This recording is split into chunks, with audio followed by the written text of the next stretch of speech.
ఆవు చర్మంతో మృదంగం మొదలైనవి తయారు చేస్తారు. అది మరణించిన తరువాత కూడా మృదంగాది వాద్యములు సంగీతంలో గొప్ప పరికరాలు.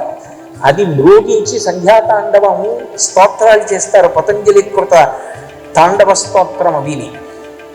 అట్లాగే ఒక గోవు తాను బ్రతికున్నంత కాలం ప్రతిరోజు కొద్ది కొద్దిగా తయారు చేస్తూ తను ప్రాణం విడిచిపెట్టేటప్పటికీ పరమశివుడి దగ్గర అభిషేకానికి ధూపానికి పనికి రావాలి అని గోరోచనము అన్న పదార్థాన్ని తయారు చేస్తుంది.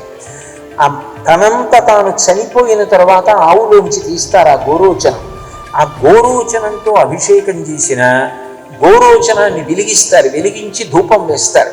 అట్లా ధూపం వేసిన అది పరమేశ్వరుడికి చేసేటటువంటి మహోత్కృష్టమైనటువంటి ఉపచారం. అంటే అటువంటి పదార్థాన్ని తను మరణించిన తరువాత కూడా అందించగలిగినంత గొప్ప ప్రాణి ఈ లోకంలో గోమాత.